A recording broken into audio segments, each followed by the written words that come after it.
आज के इस वीडियो में हम डिस्कस करेंगे कि UP board class 12th English में किस तरह के बाबू क्वेश्चन आएंगे। तो मैं आपको बता दूं कि सबसे पहली चीज़ ये है कि आपका जो बाबू पेपर होगा वो टोटल आपका 100 नंबर का होगा। इसमें प्रैक्टिकल का कोई एडवांटेज आपको नहीं मिलने वाला है, जिसमें से 60 नंबर आपके ग्रामर से होंगे और 40 नंबर आपके लिटरेचर से होंगे। तो चलिए शुरुआत करते हैं बाबू। तो सबसे पहला सेक्शन आपका सेक्शन ए होगा। सेक्शन ए में जो क्वेश्चन होगा, right an article on any one of the following topic in about 100 to 50 word. मतलब ये तो एक आर्टिकल का आपका होगा कि आपको आर्टिकल लिखना होगा कि मतलब 3 ऑप्शन रहेंगे, 3 में से एक करना होगा। सबसे फर्स्ट क्वेश्चन आपका होगा कि इस पैसेज को पढ़ना है और पैसेज को पढ़ने के बाद आपको आंसर देना रहेगा। ठीक है, जैसे यहाँ पर लिखा हुआ है, early rising leads to health and happiness, the man who rises late can have the little lest in the course of the day. ये पैसेज को आप पूरी तरह से पढ़ेंगे। पैसेज को पढ़ने के बाद आपके पास इस तरह के कुछ क्वेश्चंस दिए होंगे। लिखा है, why is early rising better than late rising. इसको बाबू पढ़ना समझना अगर आपको समझ में नहीं आता है कोई बात नहीं है, इसमें आपको क्या करना है, मिलते जुलते वर्ड देखने हैं। तो देखो लिखा है early rising better rising, early rising, उसके बाद लेट राइजिंग दिया है। तो कुछ नहीं करना है, शुरुआत का क्वेश्चन नंबर 1 देखो और लाइन नंबर 1 से शुरू करो, लास्ट तक लिख जाओ। अगला है, why do some thinkers said midnight oil. तो देखिए मिडनाइट ऑयल जब देखेंगे तो कहीं ना कहीं आप देखेंगे कि इसमें मिडनाइट ऑयल दिख जाएगा। यहाँ मिडनाइट ऑयल दिखा है, पीछे से शुरू करिए, यहाँ तक लिख दीजिए मिडनाइट ऑयल में। अगला, what are the advantage of both morning hour and midnight hour. मतलब मॉर्निंग आवर में क्या फ़ायदा है, मिडनाइट में क्या फ़ायदा है। इसमें आपका दिया है नॉइजी का अपोजिट लिखिए, इंस्पाइट ऑफ का मतलब लिखिए और सेवरल के एंटोनिम क्या होंगे। ठीक है, इस तरह से आपका होगा, जिसमें से 3 नंबर ये थोड़ा सा टफ होता है, लेकिन बकिया शेष बाबू जो आपका 4 नंबर होगा, 4 क्वेश्चन 3-3 नंबर का होगा, वो थोड़ा सा इजी होगा। तो इस पर आपको ध्यान देना है। ठीक है, पैसेज सेक्शन ए में आपको रीडिंग सेक्शन होगा, रीडिंग सेक्शन में क्वेश्चन को पढ़ करके आपको आंसर देना होगा। ठीक है, नेक्स्ट सेक्शन की बाबू अगर बात करें तो सेक्शन बी में आपके किस तरह के क्वेश्चन होंगे। तो सेक्शन बी की तरफ अगर हम गौर करें तो सेक्शन बी में इस तरह से दिया होगा, right an article on any one of the following topic in about 100 to 50 word. मतलब आपको आर्टिकल लिखना है किसी एक पर। 3 ऑप्शन आपका दिया होगा, टोटल जो क्वेश्चन होगा वो 10 नंबर का क्वेश्चन होगा। 3 आर्टिकल दिया होगा, 3 में से किसी एक पर आपको लिखना रहेगा। ठीक है, जैसे इस तरह से आपका दिया है, total right an article on any one of the following topic. मतलब इसमें से किसी एक टॉपिक पर आपने आर्टिकल लिखना है और आर्टिकल जो होगा वो टोटल आपका जो होगा वो 10 नंबर का होगा।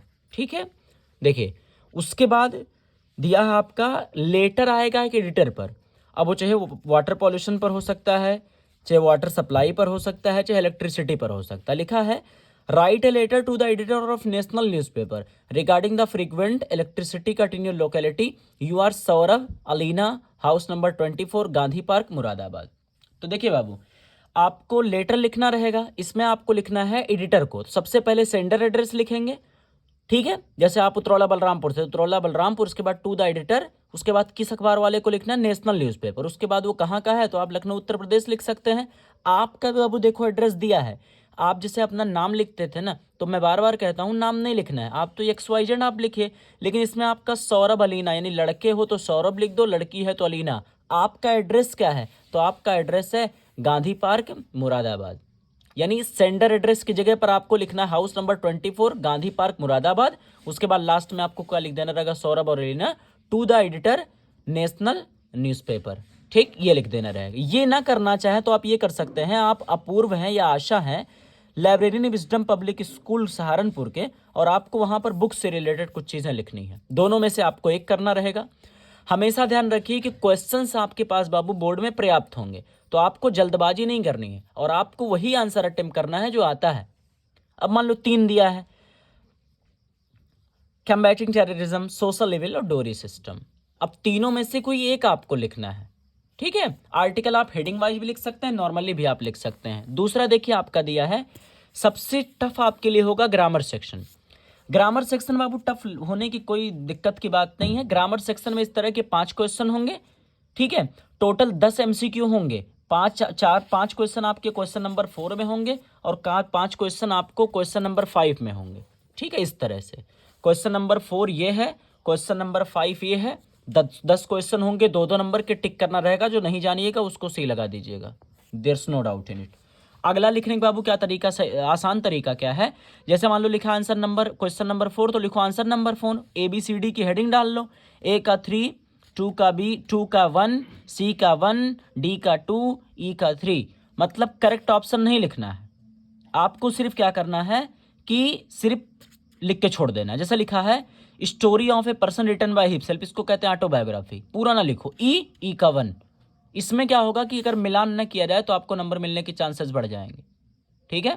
तो आपको क्या करना है, पूरा आंसर नहीं लिखना है। जैसे आंसर नंबर 4 ABCDE डाल दिए, उसके बाद जो आपको सही लगता है, मान लो ए में 3rd सही लगता है 3rd लिख दो, करेक्ट ऑप्शन ना लिखो, बी में, सी में, डी में, ऐसे लिखते चले जाना है। उसी तरह से इसमें भी कर देना है आपको, ठीक है।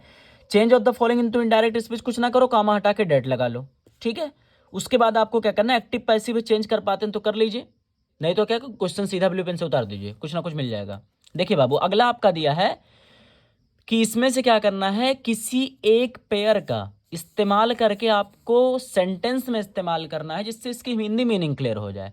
2 वर्ड दिया होगा, 2 में से देखिए, अगर आप क्वेश्चन नंबर 1 करते हैं, मतलब जैसे 2 ऑप्शन होगा, 4 वर्ड होगा, 2 पेयर बनेगा, तो या तो ई दोनों करो या तो ई दोनों करो। जैसा टेम्पोररी के तो वेट कह दी। अब देखिए, इस वेट का मतलब इंतजार करना, इस वेट का मतलब वजन, सेंटेंस बनाना है। तो I was waiting for the teacher, मैं टीचर का इंतजार कर रहा था।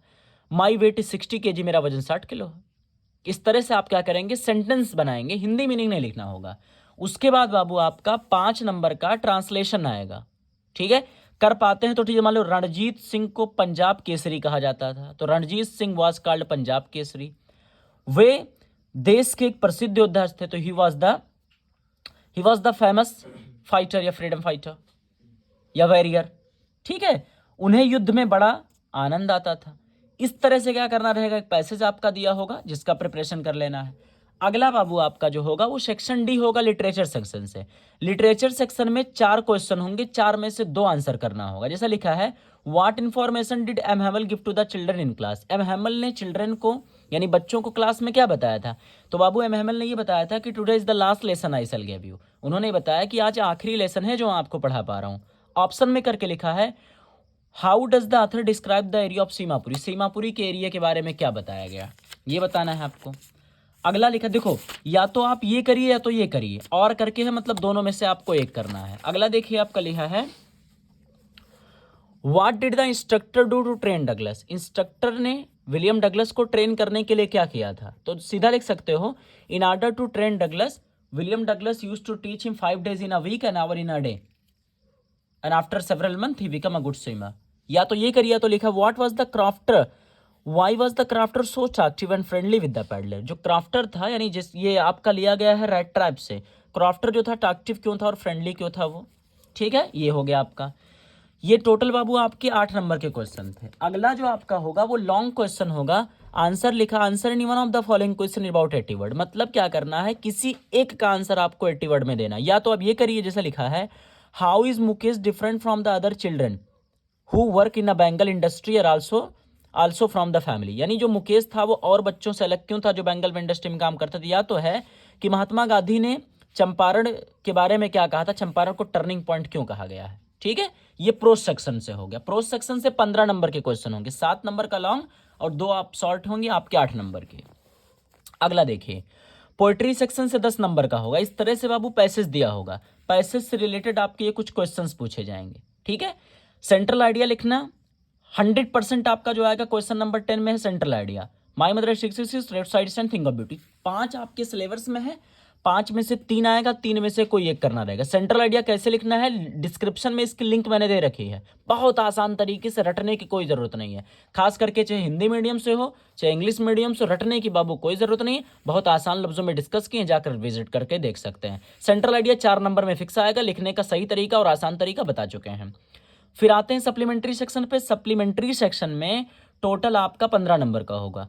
4 शॉर्ट रहेगा, 2 करना रहेगा, 8 नंबर का, 1 लॉन्ग रहेगा। यही आपका बाबू पूरा पेपर है, ठीक है। देखिए लिया है आपका, what is the first day cover. या अगला है, what did Maharaja in the story eventually kill the 100 tiger. मतलब महाराजा ने 100 टाइगर को कैसे मारा, दोनों में से एक करना है। अगला, how were the Himalayas form. Himalaya की स्थापना कैसे हुई। अगला है, how does Mr Lamb overcome from the feeling of loneliness, जो मिस्टर लैम थे वो अकेलेपन से कैसे दूरी पाते थे। दोनों में से, चार में से आपको दो करना है, 8 नंबर का। अगला है character sketch of tiger king in your own word, tiger king की स्टोरी अपने वर्ड में लिखिए। ये डॉक्टर सदाओ कौन थे और डॉक्टर हन्ना से उनकी शादी कैसे हुई। तो ये था बाबू आपका मॉडल पेपर, जिसकी प्रैक्टिस आप कर लीजिए। या आपके प्री बोर्ड और मेन एग्जामिनेशन में दोनों पॉइंट ऑफ व्यू से आपके इंपॉर्टेंट होंगे। और ये रही पेपर की आपकी शक्ल, जिसको आपने अब तक में देख लिया है। तो आज के लिए सिर्फ इतना ही, मिलते हैं नेक्स्ट वीडियो में। तब तक के लिए बाय बाय। चैनल पर फर्स्ट टाइम विजिट किए हैं तो प्लीज़ चैनल को सब्सक्राइब कर दीजिए, पहले से सब्सक्राइब कर चुके हैं तो तहे दिल से आपका शुक्रिया।